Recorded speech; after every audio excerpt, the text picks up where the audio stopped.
कि मैं जीके में शुरुआत में तो काफ़ी डर लगा था कि कैसे होगा, क्योंकि सब्जेक्ट में तो काफ़ी अच्छी पकड़ थी, लेकिन जीके में उस तरह की पकड़ नहीं थी। तो मैंने जब शुरुआत की थी तो मेरा ज़ीरो से ही जीके मैंने शुरू किया था। मैंने स्टेट बोर्ड के नॉर्थ किए थे और वो ही पढ़े थे। उसके अलावा मैंने जीके के लिए अलग से कुछ प्रिपेयर नहीं करा था, सिर्फ उनके नोट्स पढ़े थे। जो भी उनकी यूट्यूब पे क्लासेस थी, जो मैंने देखी थी, तो उसी से मेरा जीके प्रिपेयर हो गया था।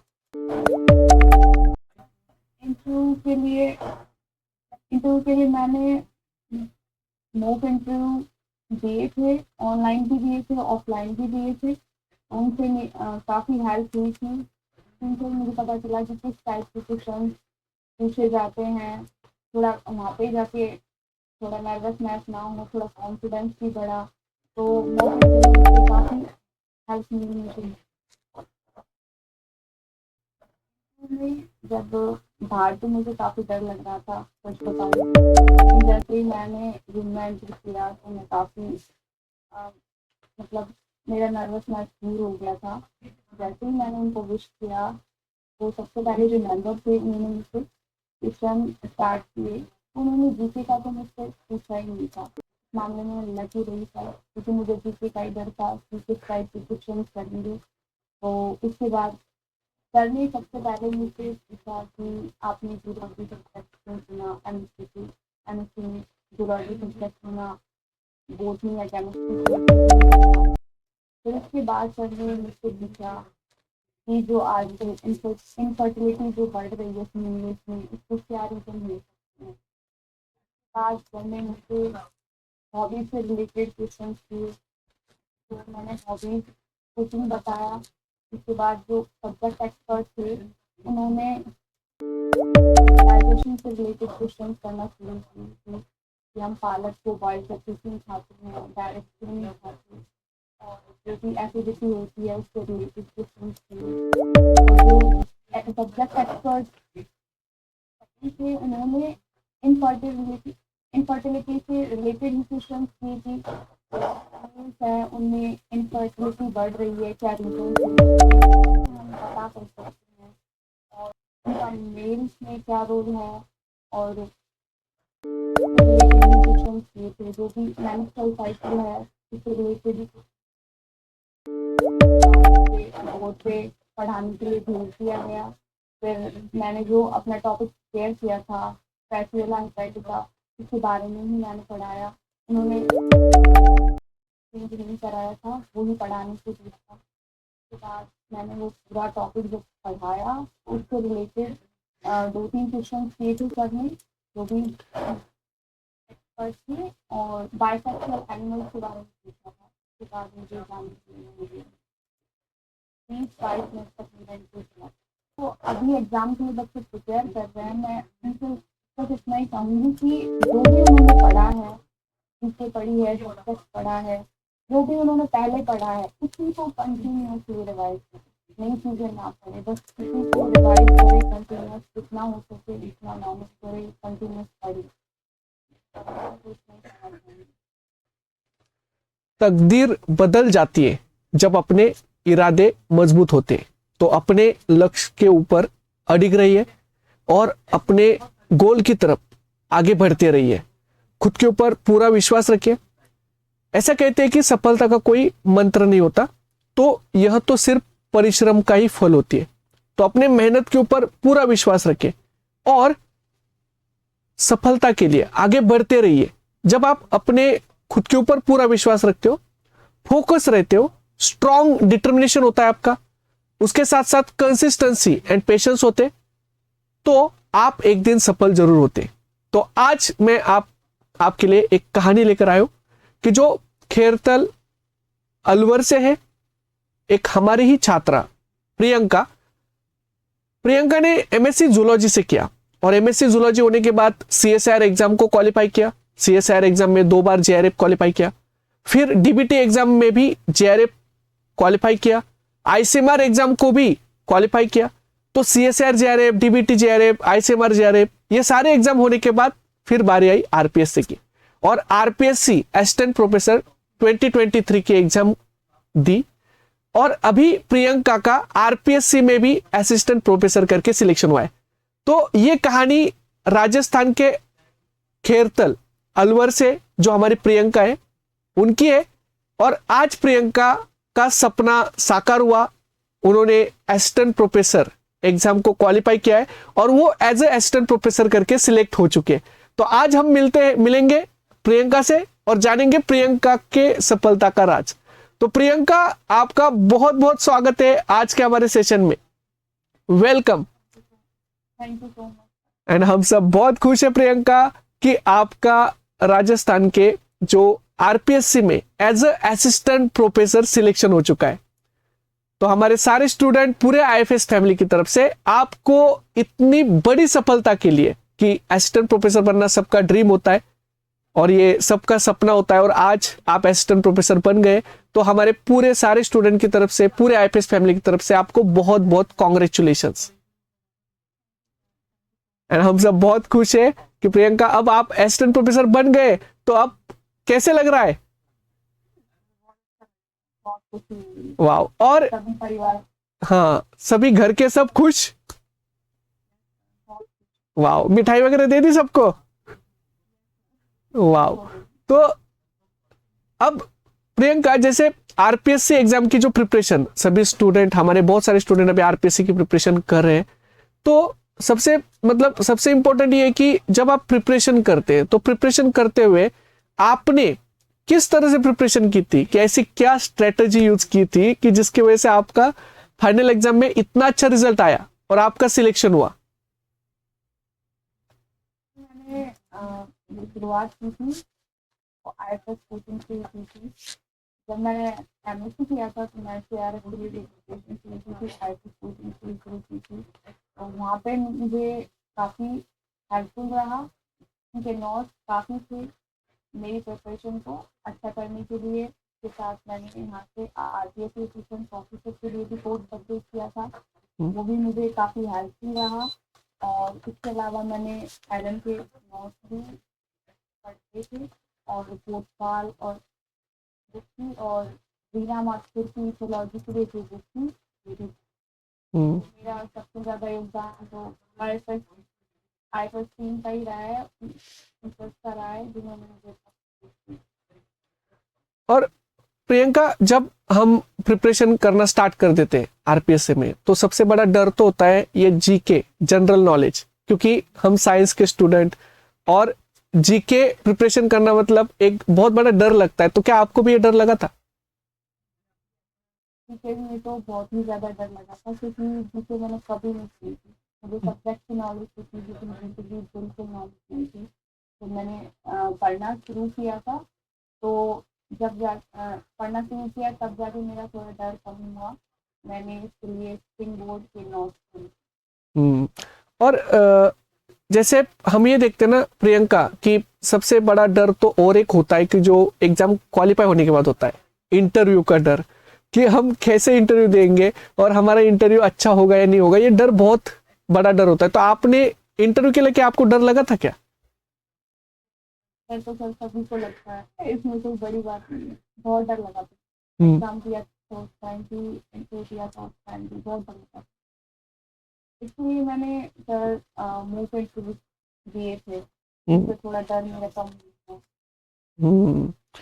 और जैसे प्रियंका, जब आप प्रिपरेशन करना स्टार्ट कर दिए तो जैसे आपने जूलॉजी से एमएससी किया है, आपका जूलॉजी टॉपिक था, तो फिर जैसे आपने पेपर की प्रिपरेशन की, पेपर 1 पेपर 2 की, तो फिर उसमें आपने किस तरह से प्रिपरेशन की थी? प्रिपरेशन तो एक्चुअली के जो नोट्स थे वो ही पढ़े थे, उसके अलावा मैंने 4 साल बुक थी, उससे तो थोड़ी हेल्प ली थी। एलन के नोट्स थे, वहाँ से भी मैंने कुछ टॉपिक्स प्रिपेयर किए थे। और जो आईएफएस के नोट्स थे वो मेरे लिए काफ़ी थे सर, उनसे मुझे काफ़ी हेल्प मिली थी, अच्छा स्कोर मिल पाया। और जैसे हम प्रियंका प्रिपरेशन करते हैं तो प्रिपरेशन करते हो नोट्स और शॉर्ट नोट्स बहुत इंपॉर्टेंट रोल प्ले करते हैं। तो क्या आपने सारे टॉपिक्स के नोट्स प्रिपेयर किए थे?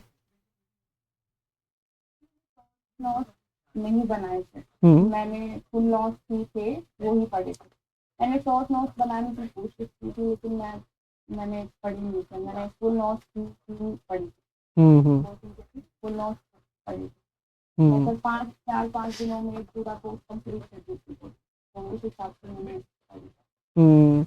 और जैसे हम देखते हैं कि आरपीएससी का भी सिलेबस है, उसमें भी बहुत सारे ऐसे टॉपिक्स है कि जो लर्न करने के जैसे है, जिसमें हमें मतलब रटना ही पड़ता है। तो फिर ऐसे टॉपिक का प्रिपरेशन कैसे किया? पर बार बार रिवीजन किया था, क्योंकि उसमें जो पेपर फर्स्ट है उसमें जूलॉजी में काफी चीजें लर्न करनी होती है। हाँ हाँ। बहुत में लेंथी सिलेबस है, तो वो सब बार बार रिवीजन किया। स्टार्टिंग में चीजें याद नहीं थी लेकिन बार बार रिवीजन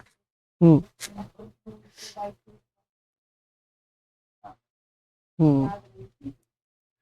और प्रियंका, इंटरव्यू कैसा रहा और इंटरव्यू में क्या क्या पूछा था? इंटरव्यू काफी अच्छा रहा था। इस मामले में सर मैं लकी रही थी, मुझसे जीके नहीं पूछा, मुझे बहुत ज़्यादा डर था जीके का कि जीके में क्या पूछेंगे क्या नहीं पूछेंगे, क्योंकि जीके में साइंस वाले स्टूडेंट्स कहीं ना कहीं पीछे ही रहते हैं। इसीलिए जो मेंबर थे उन्होंने मुझसे सब्जेक्टिव क्वेश्चन किए थे, साथ में मेरी हॉबीज से रिलेटेड क्वेश्चन किए थे। उन्होंने सबसे पहले मुझसे पूछा कि आपने जूलॉजी सब्जेक्ट क्यों चुना, एमएससी में जूलॉजी सब्जेक्ट से ही आपने एमएससी क्यों की है, बोटनी या केमिस्ट्री से क्यों नहीं की। उसके बाद सर ने मुझसे इनफर्टिलिटी से रिलेटेड क्वेश्चन किए कि आजकल के न्यूज़ में इनफर्टिलिटी क्यों बढ़ रही है, क्या रीजन हो सकते हैं। उसके बाद सर ने हॉबीज से रिलेटेड क्वेश्चन किए, जो हॉबीज थी सर मैंने कुकिंग बताई। जो सब्जेक्ट एक्सपर्ट थी उन्होंने डाइजेशन से रिलेटेड क्वेश्चन करना शुरू किए, पालक को बॉईल करके क्यों खाते हैं, डायरेक्ट क्यों नहीं खाते, एसिडिटी से रिलेटेड क्वेश्चन किए। फिर जो सब्जेक्ट एक्सपर्ट थे उन्होंने इनफर्टिलिटी से ही क्वेश्चन शुरू किए थे, तो उन्होंने पूरा रिप्रोडक्टिव सिस्टम से रिलेटेड क्वेश्चन किए। फीमेल्स में कौन से हार्मोन्स होते हैं और जो ल्यूटिनाइजिंग हार्मोन है, फॉलिकल हार्मोन है, उनका क्या रोल होता है, मेल और फीमेल जो भी सेल्स हैं उनका क्या फंक्शन होता है, और कौन से वो हार्मोन रिलीज, ऐसी चीज़ें सब, और मेंस्ट्रुअल साइकिल से रिलेटेड कुछ होती है।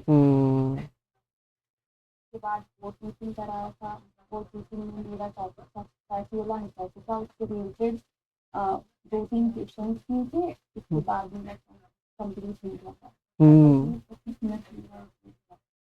वाह, तो एंजॉय किया फिर इंटरव्यू?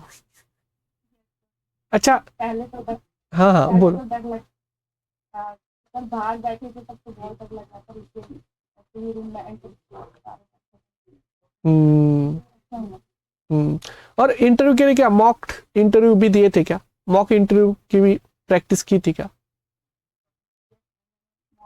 दिए थे, 2 ऑनलाइन दिए थे, 2 ऑफलाइन दिए थे, उनको भी काफ़ी काफ़ी हेल्पफुल रही थी इंटरव्यू की प्रिपरेशन करनी है। और जैसे प्रियंका, हम देखते कि जब हम प्रिपरेशन करते तो जीके का प्रिपरेशन आपने कैसे किया था? क्या मतलब याद कैसे किए थे इतने जीके के पॉइंट, और प्रिपरेशन कैसे किया? में तो शुरू में तो बहुत ही लगा था, लेकिन जैसे ही शुरुआत की तो काफ़ी चीज़ें इजी हो गई थी। इसलिए मैंने सर जो स्प्रिंग बोर्ड है कोचिंग या जाके नोट परचेज किए थे वो भी पढ़े थे, और साथ ही जो स्प्रिंग बोर्ड की यूट्यूब पे क्लासेस थी वो मैंने परचेज की थी।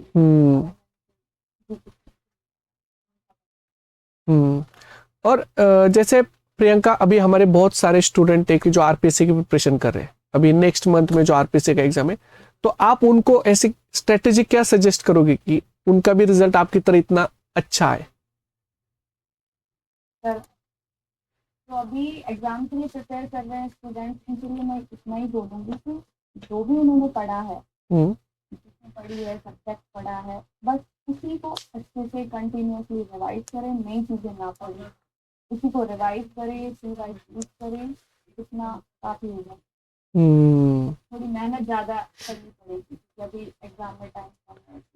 हाँ, और जैसे प्रियंका, जैसे आरपीसी के एग्जाम का एक पैटर्न होता है क्वेश्चंस का भी, और वो बहुत सिंपल क्वेश्चन आते हैं, डायरेक्ट क्वेश्चन आते हैं, इंफॉर्मेटिव आते हैं। तो आपने क्वेश्चंस की प्रैक्टिस कैसे की थी? मैंने क्वेश्चन की प्रैक्टिस, पहले तो मैंने आईएफएस की जो बायोलॉजी की प्रैक्टिस बुक है वो परचेज करी थी, हम्म। काफी PYQ सॉल्व किए थे। साथ ही मैंने जो आरपीएससी में जितने भी एग्जाम हुए थे सब्जेक्ट रिलेटेड और जीके रिलेटेड जो PYQ सॉल्व किए थे, उसके साथ ही मैंने LNC भी PYQ थोड़ी सॉल्व किए थे हम्म। और उनसे काफी हेल्प हुई थी। हम्म। और आरपीसी के भी सारे पीवाईक्यू सॉल्व किए थे क्या एग्जाम्स में? यस सर, मैंने जीके के भी किए थे सर, और इसके साथ ही मैंने जो भी सब्जेक्ट रिलेटेड थे जैसे कि फर्स्ट ग्रेड सेकंड ग्रेड जो भी साइंटिफिक ऑफिसर के जो पेपर थे जो हम्म। सब्जेक्ट रिलेटेड थे वो मैंने सॉल्व किए हम्म। हम्म। और जैसे इम्पोर्टेंट प्रियंका हर एग्जाम्स के लिए होते हैं रिविजन्स, तो रिविजन्स कैसे किए थे? मल्टीपल टाइम्स किए थे, कैसे किए थे? तो सर बार बार ही करना पड़ता है। हम्म। शुरू में थोड़ी डिफिकल्टी हुई थी लेकिन कंटिन्यूसली मैंने सर बहुत रिवाइज किए। हम्म। मैंने इतना रिवाइज किया था सर कि मैं मतलब फर्स्ट और सेकंड पेपर को 4 या 5 दिन में कंप्लीट कर दी थी। मैं कंटिन्यूसली रिवाइज हम्म। को बहुत अच्छे से हम्म। और जो आईफोन के नोट्स थे वो इसमें अच्छे से कि मेरा मतलब सारा जो भी पेपर सेकंड था वो कंप्लीट थी। हाँ हाँ। और जब भी आप प्रिपरेशन करती थी, तो प्रिपरेशन के टाइम पे जैसे बहुत बार ऐसे होता है ना कि जब हम प्रिपेयर कर रहे हैं तो प्रिपेयर करते समय कंसिस्टेंसी कभी कभी ब्रेक होती है, कि कभी कभी पढ़ाई करने का मन नहीं होता है, कभी कभी निगेटिविटी आ जाती है। तो ऐसा हुआ था क्या कभी कि निगेटिविटी आ रही है, पढ़ाई करने का मन नहीं कर रहा है? सर वो तो सर ह्यूमन नेचर है, ऐसा तो होता ही है। हाँ। डर भी लगता है, नेगेटिविटी भी आती है, सोचते हैं कि होगा नहीं होगा, हम्म। बट खुद को इस टाइम पे स्ट्रॉन्ग रखना सबसे ज़्यादा जरूरी होता है। खुद हम्म। को पॉजिटिव रखना सबसे ज़्यादा जरूरी होता है। हम्म। तो फैमिली सपोर्ट भी था और इसके लिए पॉजिटिव रही मैं और कंटिन्यूस। हम्म। और ऐसे बहुत बार तो क्योंकि टाइम भी बहुत ज्यादा लगता है, एक तो पेपर होता है, उसके बाद इंटरव्यूज और रिजल्ट्स के लिए, तो फिर उस टाइम पे फिर खुद को मोटिवेट कैसे रखा था कि हो जाएगा, अपना भी हो जाएगा? हाँ। सर एग्जाम देने के बाद अभी इंटरव्यू में काफ़ी टाइम हाँ। गैप हो गया था। एग्जाम के बाद कुछ टाइम तक तो मैंने पढ़ाई की थी, हम्म। उसके बाद थोड़ा थोड़ा प्रिपरेशन करना शुरू किया था क्योंकि जो और सब अदर सब्जेक्ट थे उनके इंटरव्यू शुरू हो चुके थे, तो कहीं ना कहीं ये था कि इंटरव्यू तो होगा, कभी भी हो सकता है। तो मैंने कंटिन्यूसली प्रिपेयर किया था, हाँ। पर एग्जाम के कंपेयर में थोड़ा कम करती थी, पर रोज करती थी। और फिर जैसे ही एग्जाम जैसे ही जो लेट हुआ तो फिर दूसरा एग्जाम भी आने वाला था जो कि दिसंबर में है, तो उस हाँ। हिसाब से भी मैं पढ़ाई कर रही थी कि सब इंटरव्यू के लिए भी प्रिपरेशन हो, साथ में एग्जाम के लिए भी प्रिपरेशन है। हम्म। पता नहीं चलता कि किस तरह का इंटरव्यू हो, इसलिए प्रिपरेशन पहले से ही शुरू। हम्म। और जैसे प्रियंका, हम देखते हैं कि जब आप प्रिपरेशन स्टार्ट करते हो तो प्रिपरेशन करते समय मतलब हम बहुत बार टाइम टेबल बनाना, टाइम टेबल के साथ प्रिपरेशन करना, डेली के डेली क्वेश्चन प्रैक्टिस करना, तो आप क्वेश्चन प्रैक्टिस भी डेली के डेली करते थे क्या? डेली तो सर ऐसे करती थी मैं, जैसे कि अपना एक यूनिट पढ़ा, हम्म। उसके सारे क्वेश्चन सॉल्व किए, फिर हाँ। दूसरी यूनिट पढ़ी, उसके हम्म। बाद उसके क्वेश्चन सॉल्व किए।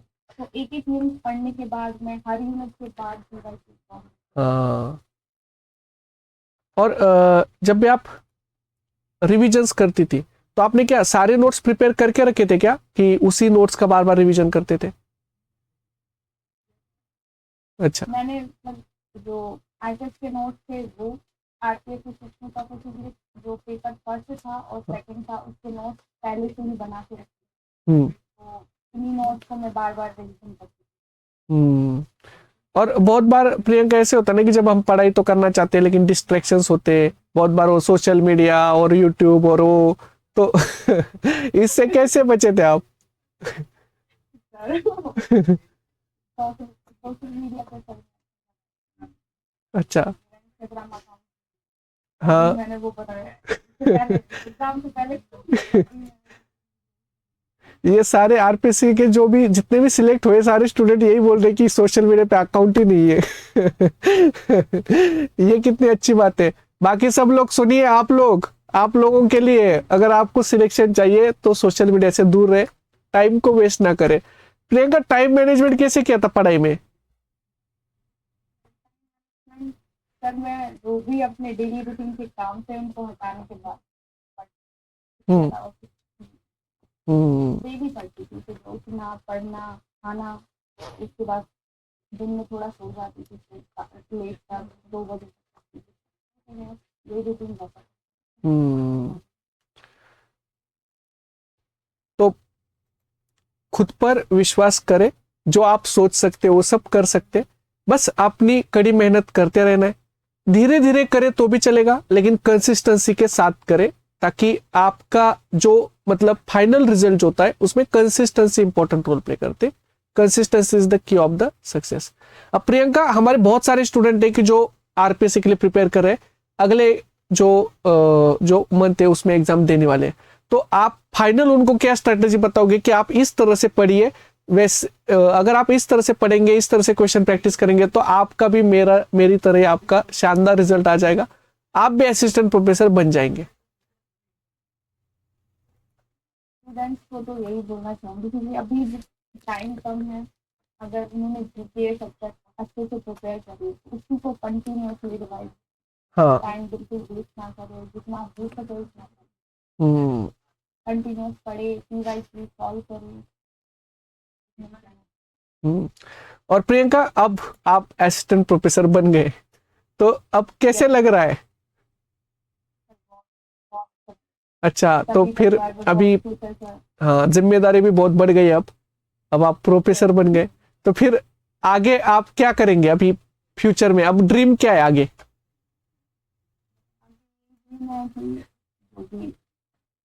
जैसे ईमानदारी से मैंने इसके लिए पढ़ाई की, आगे भी उसी ईमानदारी से अपना काम करूँ और जो भी स्टूडेंट हैं उनको गाइड करूँ, उनको मोटिवेट करूँ ताकि वो आगे अपनी लाइफ में कर सकते। टीचर ही है जो बच्चे के माइंड को स्पेस दे सकता है, उनको किसी को बना सकता है। तो मेरा करना यही रहता है कि उनको मैं गाइड कर सकूँ। हाँ। और तो प्रियंका, आपको आपके फ्यूचर ड्रीम्स के लिए, आगे के जो भी आपके ड्रीम्स है उन सब के लिए wish you all the best. And देखिए, संघर्ष का तो समय हर सबका ही आता है, सबके लाइफ में संघर्ष तो आता ही है, पर संघर्ष करते करते आगे जाके सफलता को वही पहुंच जाते हैं जो खुद के ऊपर पूरा विश्वास रखते, मेहनत करते रहते, कड़ी मेहनत करते एंड हमेशा कंसिस्टेंसी रखते। तो प्रियंका, आपने इतने अच्छे से हमारे सारे स्टूडेंट को अपने स्ट्रेटेजीज बताए, इतने अच्छे से सभी को गाइड किया, तो इन सब का हमारे सारे स्टूडेंट को बहुत बेनिफिट होगा। एंड सभी स्टूडेंट, आप भी बताइए कि आपको इस मतलब सेशन से आपको क्या क्या लर्निंग मिली, और आपको जो भी डाउट्स होगा तो आप कमेंट बॉक्स में बता सकते हैं। तो प्रियंका, आपका असिस्टेंट प्रोफेसर करके सिलेक्शन हुआ है आरपीएससी जूलॉजी में, अब आप असिस्टेंट प्रोफेसर बन गए, तो हमारे सारे स्टूडेंट, पूरे आईएफएस फैमिली की तरफ से आपको बहुत बहुत congratulations and wish you all the best for your future. आगे जो भी आपके ड्रीम्स होंगे उनके लिए। एंड हम सब बहुत खुश है प्रियंका कि आपका इतना अच्छा रिजल्ट आया और आप असिस्टेंट प्रोफेसर बन गए। Yes, and thank you so much.